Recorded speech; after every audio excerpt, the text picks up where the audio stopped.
यहाँ चौधरी देवीलाल ने फार्म भर दिए थे और भर के चले गए थे वो, और उनको पता भी नहीं वो चुनाव कैसे जीते, और वो चुनाव जीत गए थे यहाँ से। नॉमिनेशन फाइल करके चले गए, उनको ये नहीं पता कौन वोट मांग रहा है, कैसे वोट पड़ रहे हैं, कैसे कैंपेन चल रहा है। इलेक्शन हो गया, वोट पड़ गई, काउंटिंग हो गई, चौधरी देवीलाल एमएलए बन गए, लोचो साहब एमएलए बन गए। इस तरह से हमने 3 बार जो है ना उनको यहाँ से बनाया।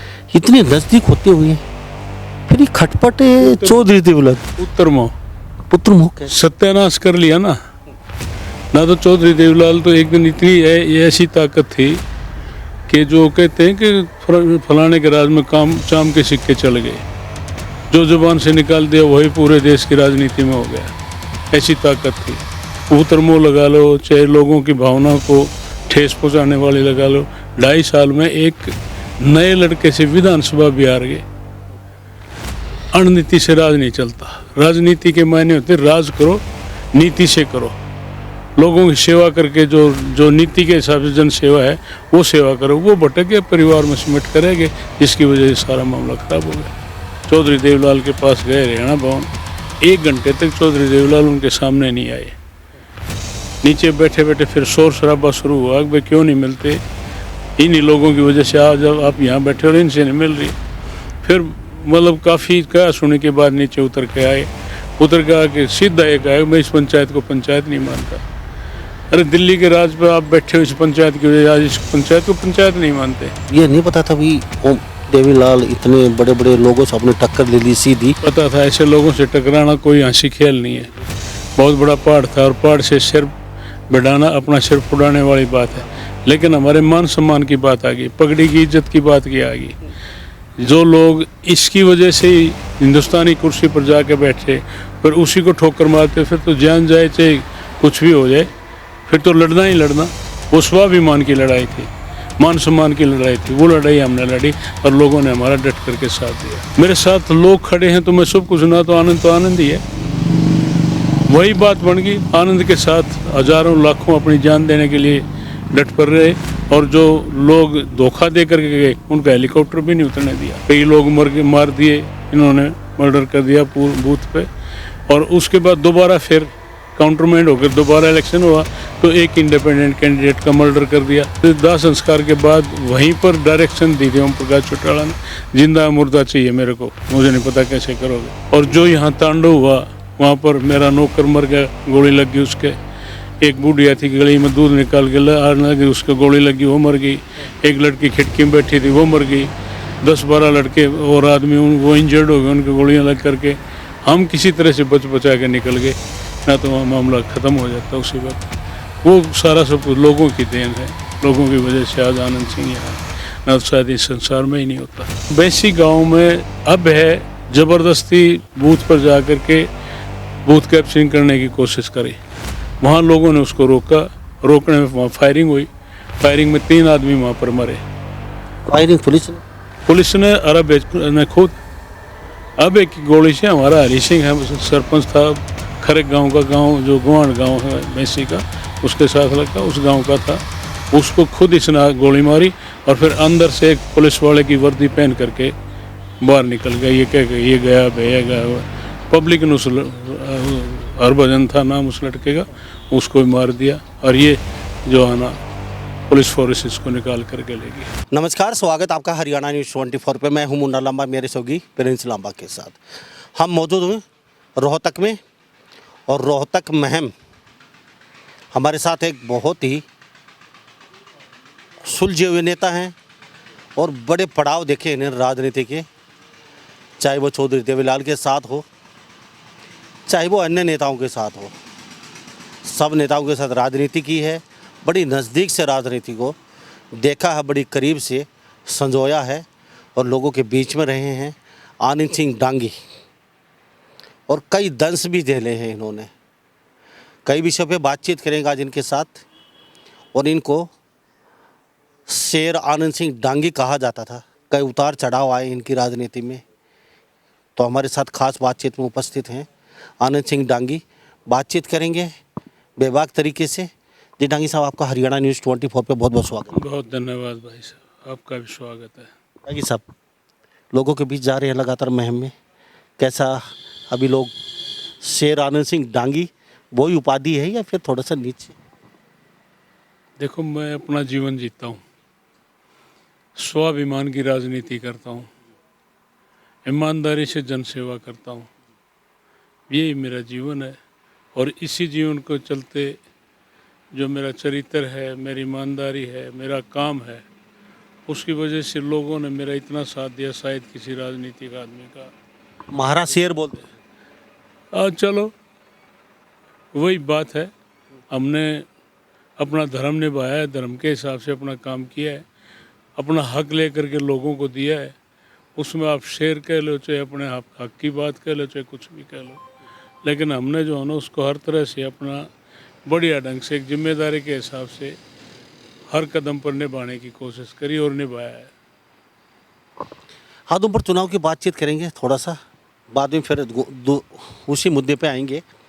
आपने बड़ा आदमपुर में लगातार रहे, लोगों के बीच में गए हैं, तो अक्सर सारे जो कांग्रेस के नेता थे कॉन्फिडेंस में थे कि हम जीतेंगे, यहाँ से जीत जाएंगे, अच्छी खासी हमारी वोटों की संख्या होगी। तो क्या लगता है एंड मोमेंट पे कहीं ना कहीं, हाँ आपका मार्जिन ज़रूर बढ़ा है वहाँ से, लेकिन जीत में कहीं ना कहीं क्या मतलब? देखो, आदमपुर का इलेक्शन बहुत बढ़िया ढंग से लड़ा गया है। हर साथी ने, हर कार्यकर्ता ने, हर नेता ने जहाँ पर जिस प्रकार की वो जिम्मेवारी निभा सकते थे उन्होंने निभाई है। विशेष रूप से आदमपुर की जो बात करी जाए तो ये चौधरी भजनलाल का इलाका है, जहाँ से 12 साल तक इस हरियाणा प्रदेश के चीफ मिनिस्टर रहे हैं और चीफ मिनिस्टर रहने के बाद जो जिस प्रकार से इन्होंने काम किया है उसके हिसाब से मैं यही कहना चाहता हूँ कि उस काम को उनका समर्थन मिला है। लेकिन जितनी वोट अब की बार कांग्रेस पार्टी के उम्मीदवार जयप्रकाश को मिली हैं, इतनी वोट कांग्रेस पार्टी की कभी नहीं आई। तो स्टार प्रचारक रहे आपके, आपने कहा कि सभी नेताओं ने अपना अपना दायित्व निभाया वहाँ कांग्रेस के शीर्ष लीडरों ने, चाहे वो किरण चौधरी की बातचीत करें, चाहे वो सुरजेवाला की बात करें, चाहे वो शैलजा की बात करें, तीनों स्टार प्रचारक, तीनों का नाम आया हुआ था लिस्ट के अंदर, आपको वहाँ प्रचार करना है, तो ये कहीं दिखाई नहीं दी, क्यों, क्या वजह रही? कहीं हार का कारण वो तो नहीं रहे हैं? उनके जो सपोर्टर थे, अगर वो नहीं आए सपोर्ट में तो सब सीधे स्वाभाविक है वो सपोर्टर उनके वोट नहीं देंगे आपको। नहीं नहीं, वहाँ सपोर्टर कोई है तो कांग्रेस पार्टी का सपोर्टर है। कोई ये कहे कि मैं ये कर दूं वो कर दूं, तो वो किसी के बस की बात नहीं है।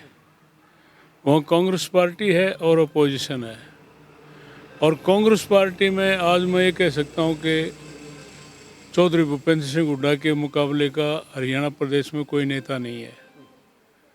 मास लीडर जिसको कह सकते हैं, जो 20-30-50 हज़ार आदमी 24 घंटे काल पर इकट्ठे कर सकता है, जिसके नाम से हो सकते हैं, वो भूपेंद्र हुड्डा है। और उसका कारण है उनका काम। 10 साल चीफ मिनिस्टर रहे, उस 10 साल चीफ मिनिस्टर के दौरान जो है ना, पूरे हरियाणा प्रदेश का सर्वांगीण विकास जो हम कहते हैं वो किया है। पूरे हरियाणा प्रदेश में कोई एक छोटी ढाणी भी ऐसी नहीं होगी जिसमें चौधरी भूपेंद्र सिंह हुड्डा के काम में डेवलपमेंट का काम ना हुआ, चाहे कोई गली बनी है, लेकिन ऐसी कोई जगह नहीं जहाँ पर सब तरह से technical institution, schools, college, medical, सारी चीज़ें हरियाणा प्रदेश में जहाँ जिस प्रकार की ज़रूरत महसूस करी गई वो दी है। इस प्रकार से किसी भी मुख्यमंत्री ने आज तक नहीं किया जो भूपेंद्र हुड्डा ने हरियाणा प्रदेश के लिए किया है। लेकिन हार का कारण नहीं मानते आप इन नेताओं को? किरण चौधरी की बातचीत करें, आखिर तक इंटरव्यू बार बार आते रहे उनके सोशल मीडिया पे, और लगभग उनके खिलाफ ही, मुझे बुलाया नहीं, मुझे नहीं पता चुनाव हो रहा है, मेरे पास कोई निमंत्रण नहीं आया, वो देखूंगी जाऊंगी नहीं, कहीं मतलब ऐसे कई हमने बातें सुनने को मिली। तो कहीं लगता है आपको कहीं की बगावत आज भी आपकी पार्टी में है और लोग नहीं चाहते भूपेंद्र सिंह हुड्डा को अभी हजम नहीं कर सकते वो लोग?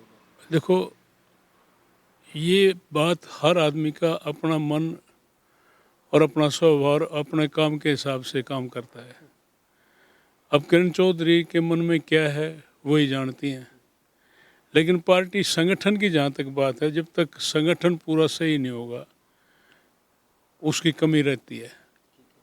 चाहे घर भी है कोई, चाहे कोई संस्था है, घर है, परिवार है, उस परिवार में मुखिया के हिसाब से घर नहीं चलेगा तो उसमें कमी आएगी। और अगर एकजुटता है तो वो कमी भी पूरी होकर के बढ़िया ढंग से सारा सब कुछ चलता है। तो यही मैं ये कहना चाहता हूँ, इस पार्टी में आज चौधरी भूपेंद्र सिंह हुड्डा अपोजिशन के लीडर हैं, विपक्ष के नेता हैं। उदय भान को हाई कमांड ने पार्टी का प्रदेश अध्यक्ष बनाया है। तो इसके हिसाब से मिलजुल करके चल करके एकजुट होकर के पार्टी को मजबूती आज देने की ज़रूरत है। एक मन से जुड़ करके चलें तो आज कांग्रेस का कोई मुकाबला नहीं है। चारों तरफ हाहाकार मची हुई है, चाहे महंगाई की बात है, बेरोजगारी की बात है, यानी कि कुछ भी तो नहीं है। किसान दुखी है, हर व्यापारी भी दुखी है, कर्मचारी दुखी है, हर कोई दुखी है, परेशान है। उस हालात में एक ही चीज़ नज़र आती है, कांग्रेस पार्टी। और मैं कहना चाहता हूँ कांग्रेस पार्टी एकजुट होकर लड़ाई लड़े तो इसका कोई मुकाबला नहीं है। नागी साहब, आप बहुत पुराने राजनेता रहे हैं और बहुत पुराने लीडर जो अभी यहाँ नहीं है हमारे साथ, आपके साथ, उनके साथ भी राजनीति की है, नए लीडरों के साथ भी राजनीति की है और आज का बहुत नए लड़के राजनीति में आए, उनके साथ भी आपने राजनीति कर रहे हैं। तो आपको लगता है 12-13 महीने बचे हैं अभी लोकसभा चुनाव के, तो क्या कांग्रेस कहीं ना कहीं धड़ों में रहेगी या फिर कम बैक कर पाएगी, क्या लगता है? ये सारा समय की बात होती है। समय सबको जोड़ करके रखेगा। समय आने वाला है, जैसे जैसे समय आगे आएगा जुड़ करके चलना पड़ेगा। किसी ने साथ चलना है तो चलो, ना चलना तो एक तरफ हो जाओ। मैं तो ये कहना चाहता हूँ, लेकिन हर तरह से एकजुटता पार्टी में होना ज़रूरी है। ये एक एक आदमी की महत्वाकांक्षा खराब करेगी और करती है। चीफ मिनिस्टर तो एक बनेगा, हर कॉन्स्टिट्यूंसी में टिकट तो एक ही आदमी को मिलेगा और वहाँ पर कई बराबर के एक जैसे जो होना नेता भी होते हैं, कार्यकर्ता भी होते हैं, लेकिन टिकट तो एक को ही मिलेगी। एक को टिकट जिसको मिले सारे एकजुट होकर के उसके साथ लग जाएं।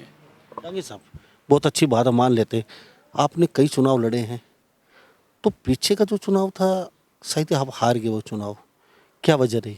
क्या बीजेपी की लहर थी या फिर कांग्रेस का कहीं दुर्भाग्य था या फिर आनंद सिंह डांगी कहीं ना कहीं हार गए? नहीं, देखो, मैं तो यही कहूँगा कि मैं ही हार गया और करे हुआ काम भूल गए लोग। छोटी मोटी बातों में उलझ करके, पैसे का, दूसरी चीज़ों का, इन चीज़ों से आकर के उस बातों में उलझ करके रह गए। अगर मेरा काम देखा जाए, जो मैंने काम किया अपने हलके के अंदर, नौजवानों को रोज़गार दिया है, हर प्रकार का डेवलपमेंट दिया है। मैं मलका एक ऐसी कॉन्स्टिट्यूंसी है जो कि पूरे हरियाणा में कहीं नहीं होगी। तीन कॉलेज है मेरे हलके के अंदर, 3 ITI हैं, पॉलिटेक्निक कॉलेज है, मॉडल स्कूल हैं 2-3, और दूसरा मॉडल स्कूल भी जो मॉडल संस्कृति स्कूल है वो भी 3 या 4 हैं, और मॉडल स्कूल है वो भी मैम के अंदर है। चारों तरफ सड़कों का जाल बिछा हुआ है। हर गांव में उनकी रिक्वायरमेंट के हिसाब से स्कूल हमने बनाए हैं, चाहे लड़कियों का स्कूल है चाहे लड़कों का स्कूल है। पानी की जगह खूब ठोक करके पानी दिया है, किसी प्रकार की कोई दिक्कत नहीं आई। तो उस हिसाब से अगर देखा जाए तो मेरे जैसे आदमी को जिस प्रकार से हमने कहा, शायद वोट मांगने की जरूरत नहीं होनी चाहिए। हजारों बच्चों को रोजगार दिया है। दानी साहब, आपने कहा कि लोग बहक गए, जैसे तैसे करके चले गए, अब चुनाव आना है लोकसभा का भी और विधानसभा भी, तो क्या वो लोग फिर दोबारा नहीं बहकेंगे? क्या लगता है आपको? आनंद सिंह डांगी कहीं ना कहीं, जिसको शेर कहते थे, महाराज शेर आनंद सिंह डांगी आ गया, तो कहीं ना कहीं अब उनको ये नहीं लगता महाराज शेर कहीं ना कहीं उसके हम अगेंस्ट जा रहे हैं, अब वोट उनको नहीं दे रहे हैं, तो वजह क्या है? कहीं ना कहीं लालच या फिर और कुछ? जैसे आनंद सिंह डांगी लोगों तक पकड़ नहीं बना पा रहे या उनके घर तक पहुंच नहीं पा रहे या हर आदमी से मिलने में कहीं कोताही बरत रहे हैं, या मतलब वजह? मेरी पकड़ में कोई कमी नहीं है। मेरे साथ जो लगाव लोगों को है, शुरू में जो आदमी मेरे साथ जुड़े थे, बुजुर्ग आदमी हैं, मौजूद आदमी हैं, सारे आज भी मेरे साथ खड़े हैं। लेकिन ये दूसरे अदर मीन्स आ गई, पैसे वाला खेल आ गया, इसने इलेक्शन को ख़राब किया और आज लोग पश्चाताप कर रहे हैं इस बात के लिए कि हमने गलत फैसला लिया। कहीं कुछ भी नहीं है, ना रोज़गार है बच्चों का, ना कोई डेवलपमेंट है, ना कि कहीं और किसी प्रकार की और सुविधा किसी प्रकार की है। लोग धक्के खाते फिर रहे हैं, कोई मिलने वाला उनसे बात करने वाला नहीं। आज चारों तरफ पानी भरा पड़ा है इलाके के अंदर, हजारों एकड़ ज़मीन आज बगैर बिजाई के भी खाली पड़ी रहेगी। हमने कभी भी 1995 में जो फ्लड आया था, ऐसा फ्लड नहीं आ सकता। उस टाइम भी हमने एक एक इंच की बजाय पानी निकाल के बिजाई करी थी। आज लोग इस बात से एहसास हैं, दुखी हैं, परेशान हैं, और मेरे साथ जो बातचीत होती हैं उससे मैं कहता हूँ कि आज हर तरह से आदमी पश्चाताप कर रहा है कि भाई आनंद सिंह दांगी जैसे आदमी को इस तरह से इस लाइन पर ले जाना वो हमारी बहुत बड़ी भूल थी, और आने वाला समय बहुत बढ़िया आएगा, कोई दिक्कत नहीं। तो क्या लगता है महम विधानसभा क्षेत्र के लोग ये भूल सुधारेंगे आने वाले लोकसभा या विधानसभा चुनाव में? पक्का सुधारेंगे। आप भी लोगों से बात करके देखो, महम के लोगों से बात करके देखो। आप कहीं मतलब गांव में जाओ, किसी गांव में जा कर के बात करो, हर कोई ये कहेगा भाई आनंद सिंह दांगी जैसा कोई नहीं। मेरा विरोधी भी है, वो भी मेरी जो होना बुराई नहीं करेगा, ये पक्की बात है। मेरा चरित्र है, मेरी इंसानियत है, मेरी ईमानदारी है, जो मैंने दिया आज के ज़माने में ढूंढे भी नहीं मिलते लोग इस लाइन के। और हमने इस तरह से, मेरा सारा परिवार, बेटा है, उसकी माँ है, 24 घंटे लोगों के लिए टेलीफोन खुला रहता है, हर दुख में शामिल होकर के उनके साथ हमेशा खड़े रहते हैं। तो यही चीज़ है, और ये हम करने लग रहे हैं, और लोग इस बात को एक्सेप्ट करते हैं। तो हमारे साथ आनंद सिंह दागी बने हुए महम विधानसभा क्षेत्र से, और ये वो नेता हैं जो CM PM सबके साथ ये राजनीति करते आए हैं। दागी साहब, एक पुरानी याद ताज़ा करूंगा मैं। यहाँ चौधरी देवीलाल ने फार्म भर दिए थे और वो रख के चले गए थे वो, और उनको पता भी नहीं वो चुनाव कैसे जीते, और वो चुनाव जीत गए थे यहाँ से। तो आपने ऐसी क्या जादू की जप्पी चलाई, वो आए नहीं, वोट मांगने नहीं आए, तो उस समय ऐसा क्या कर दिया था आपने? बड़ी नज़दीक थे आप चौधरी। एक बार नहीं, 3 बार उपचुनाव भी 3 बार हो गया। 3 बार MLA बनाए हमने। नॉमिनेशन फाइल करके चले गए, उनको ये नहीं पता कौन वोट मांग रहा है, कैसे वोट पड़ रहे हैं, कैसे कैंपेन चल रहा है। इलेक्शन हो गया, वोट पड़ गई, काउंटिंग हो गई, चौधरी देवीलाल MLA बन गए, लोचो साहब MLA बन गए। इस तरह से हमने 3 बार जो है ना उनको यहाँ से बनाया। हमने 3 बार आपने बना दिया। चलो, आपका चेहरा था, आपके चेहरे पे वो बन गए। इतने नज़दीक होते हुए फिर ये खटपट चौधरी देवीलाल पुत्र पुत्र कैसे? सत्यानाश कर लिया ना। ना तो चौधरी देवीलाल तो एक दिन इतनी ऐसी ताकत थी कि जो कहते हैं कि फलाने के राज में चाम के सिक्के चल गए, जो जुबान से निकाल दिया वही पूरे देश की राजनीति में हो गया, ऐसी ताकत थी। उस अणनीति से उतरमो लगा लो, चाहे लोगों की भावना को ठेस पहुंचाने वाले लगा लो, 2.5 साल में एक नए लड़के से विधानसभा भी हार गए। अणनीति से राज नहीं चलता।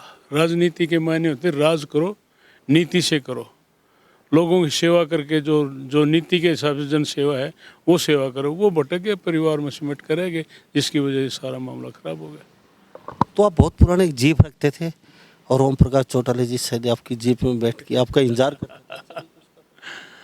चौधरी देवलाल जब यहाँ से इलेक्शन लड़ते थे तो ओम प्रकाश चौटाला बस में बैठ करके सिरसा से आते थे और मेरी जीप का इंतजार करते थे कि दांगी जीप लेकर के आएगा और हल्के हम कैंपेन के लिए जाएंगे। वो भी वक्त था।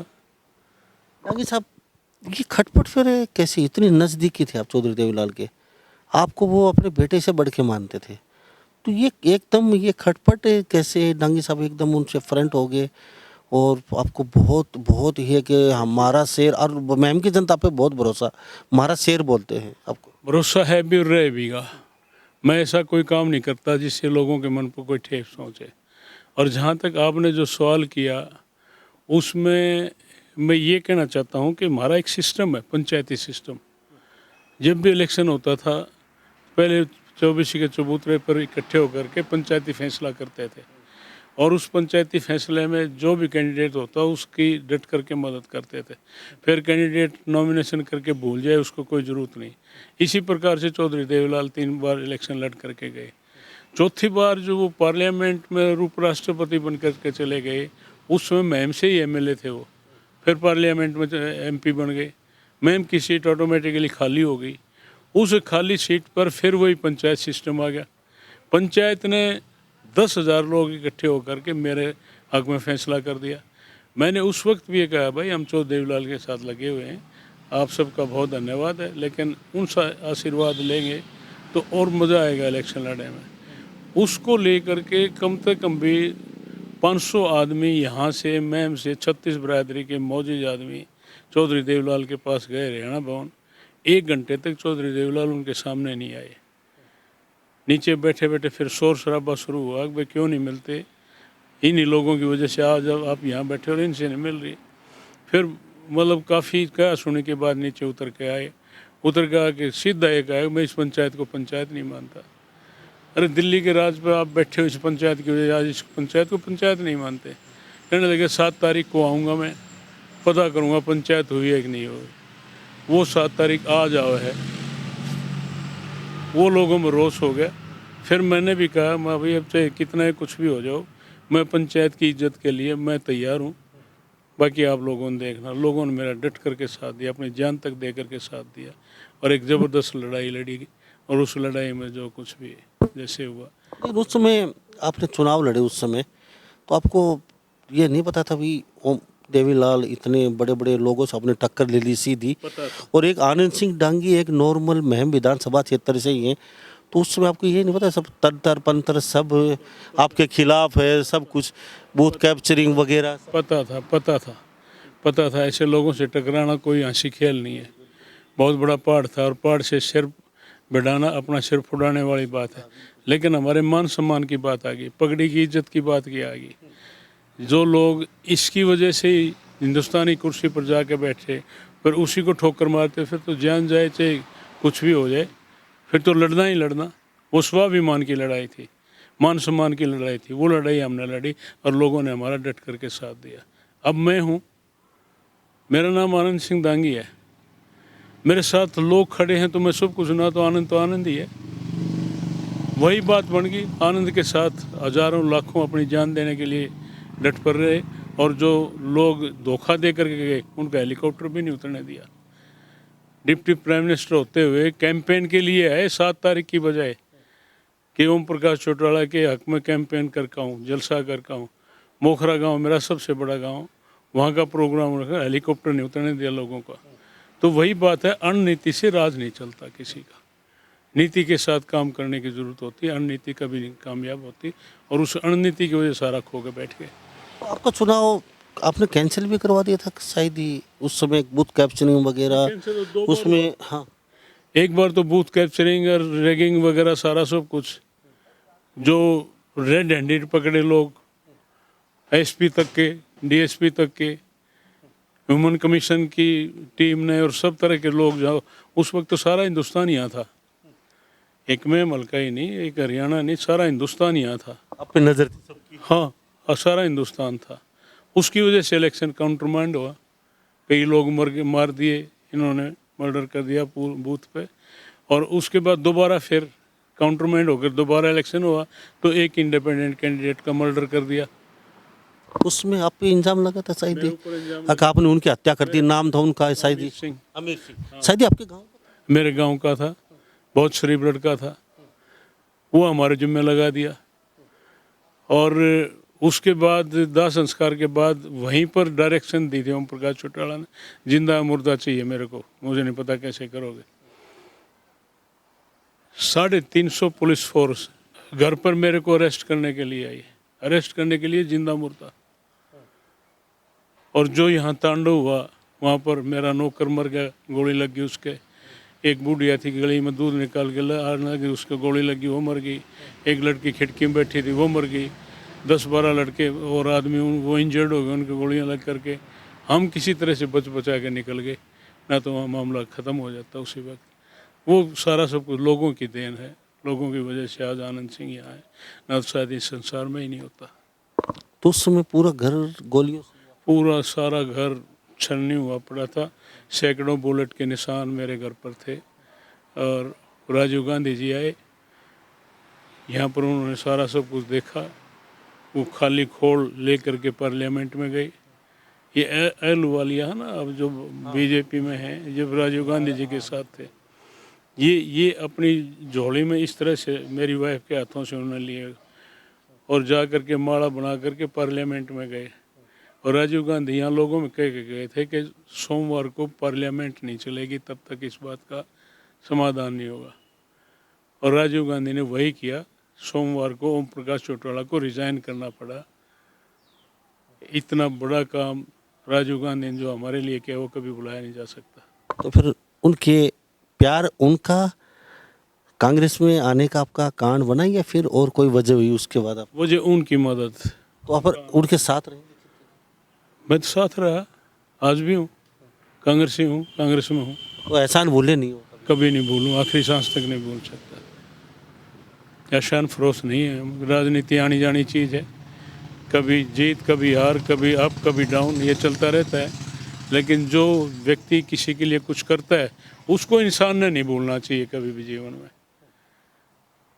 वाक्य और भी होता है, 2-3 आदमी जैसे आपके महम, ये अजय आवे वो घेर लिए थे, उसमें आपके 2-3 आदमी भी वहाँ। वही तो है, बैसी में जो 8 बूथों पर रिकाउंटिंग हुई थी, इन्होंने जो ज़बरदस्ती पुलिस के ज़रिए से जो है ना मिस हैंडलिंग और सारा सबूत कैप्चरिंग रैगिंग करी, उसमें इलेक्शन कमीशन ने 8 बूथों पर रीपोल करवाया था। और उस रीपोल में 3 बूथ हमारे बैसी गांव के थे। उस बैसी गांव में अब है ज़बरदस्ती बूथ पर जा कर के बूथ कैप्चरिंग करने की कोशिश करी। वहाँ लोगों ने उसको रोका, रोकने में वहाँ फायरिंग हुई। फायरिंग में 3 आदमी वहाँ पर मरे। फायरिंग पुलिस ने अरब ने खुद अब एक गोली से, हमारा हरी सिंह है सरपंच था खरेक गांव का, गांव जो गुआंड गांव है बैसी का, उसके साथ लगा, उस गांव का था, उसको खुद इसने गोली मारी।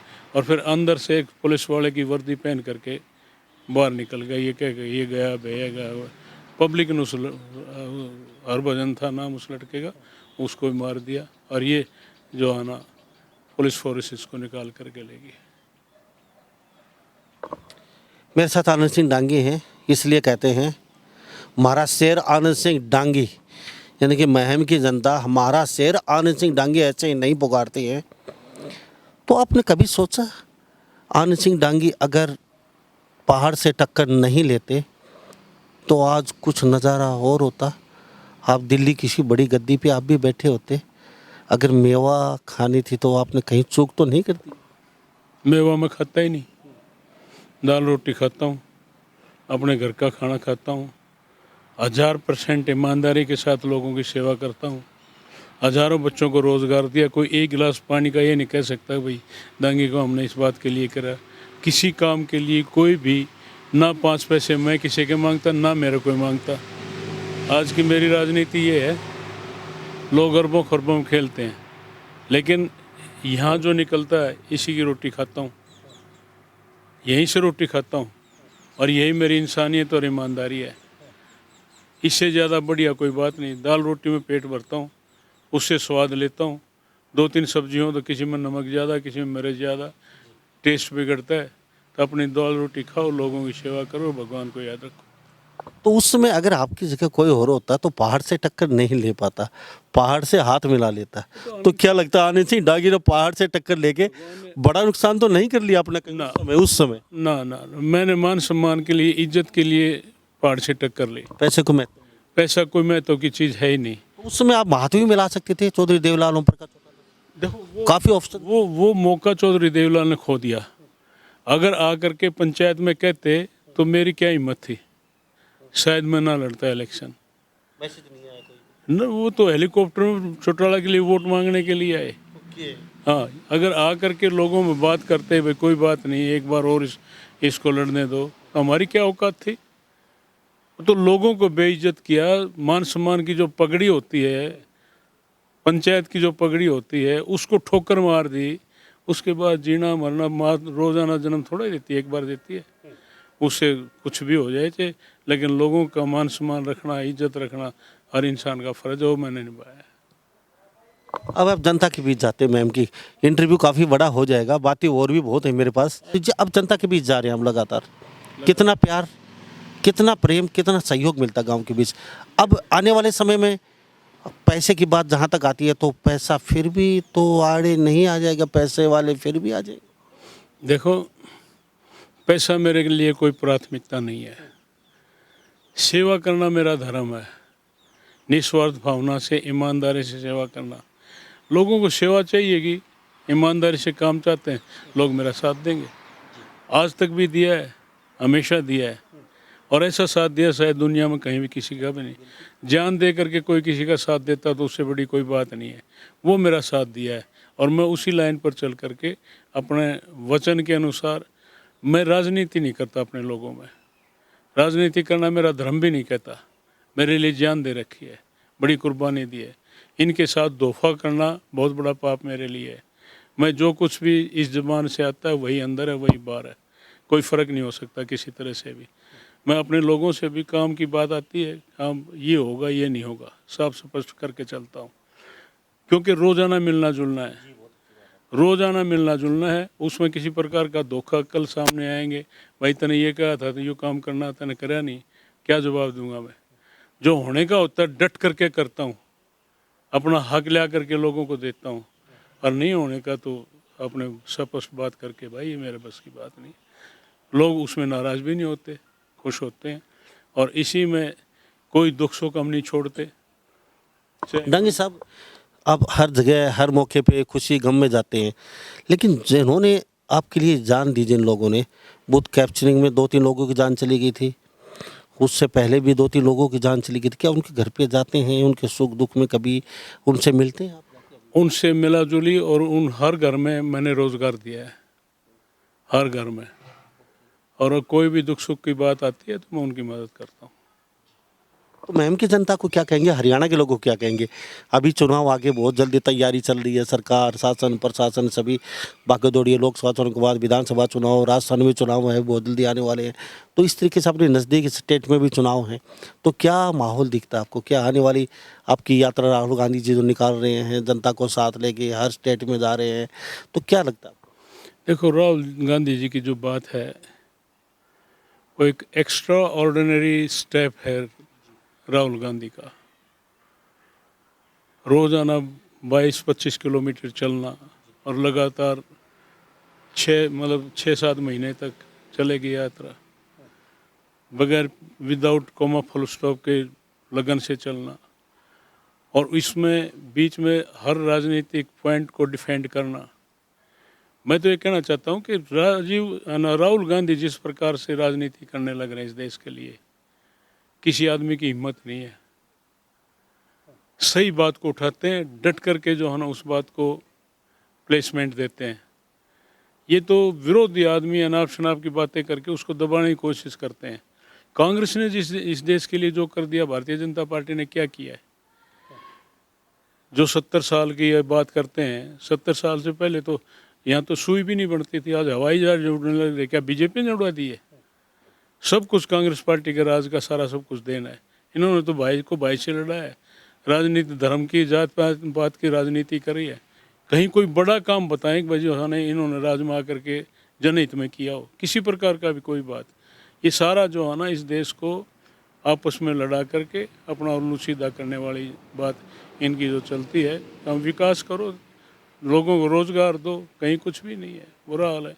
हर वर्ग दुखी है, कर्मचारी दुखी, व्यापारी दुखी, किसान का बुरा हाल है, रोज़गार है नहीं बच्चों के लिए। तो इससे ख़राब टाइम इस देश के लिए कोई नहीं हो सकता। कांग्रेस आएगा, और कांग्रेस के आने के बाद ही देश फिर से दोबारा लाइन पर चलेगा। लेकिन डांगी साहब, चलते चलते छोटा सा मैं ये कांग्रेस को इस हालत में पहुंचाने का भी काम आपके नेताओं का है, कांग्रेस का खुद का ही तो है।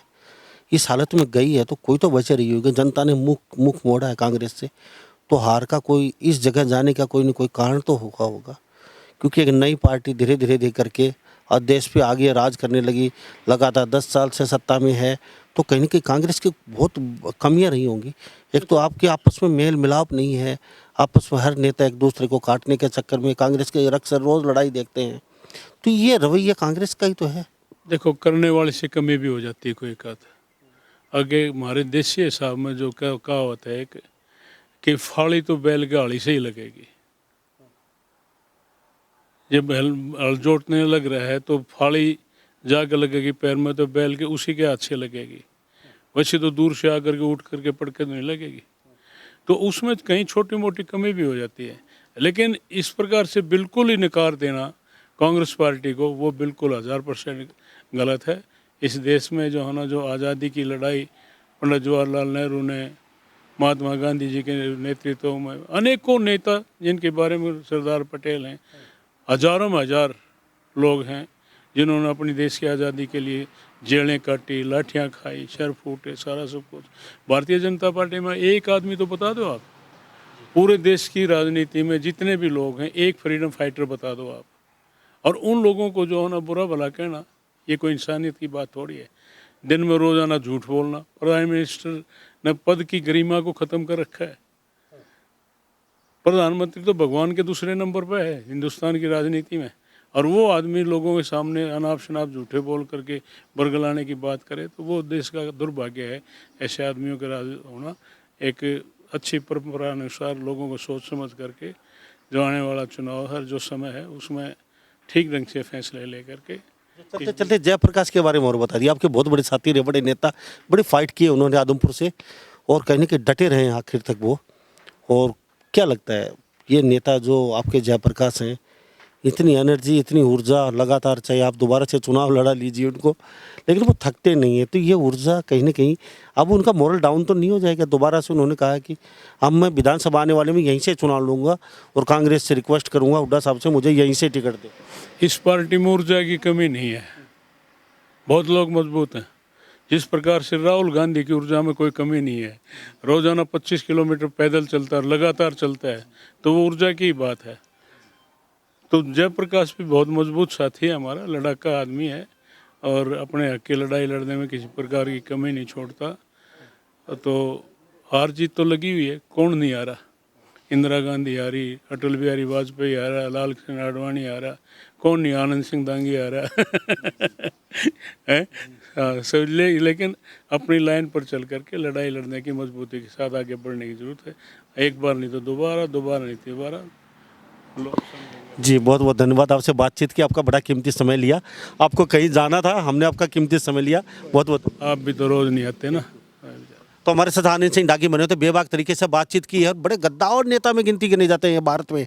और कहने कि राजीव गांधी से हमेशा इनके बहुत अच्छे खासे संबंध रहे हैं उस परिवार से, और उनके साथ लगातार ये कहते हैं कि वो एहसान किया हुआ जिंदगी भर नहीं भूलेंगे। राजीव गांधी ने मेरे ऊपर बहुत बड़ा एहसान किया था, क्योंकि उस पार्टी के साथ मेरा लगाव राजीव गांधी के साथ से ही है। और आने वाले समय में ये तो वक्त बताएगा ऊँट किस करवट बैठता है, क्योंकि लोकसभा चुनाव के समय बहुत नज़दीक आ चुका है और इधर राजस्थान में भी चुनाव होने हैं। तो इन्हीं सब बातों के साथ मैं मुन्ना लांबा, मेरे सहयोगी प्रिंस लांबा के साथ, हरियाणा न्यूज़ 24। नमस्कार, जय।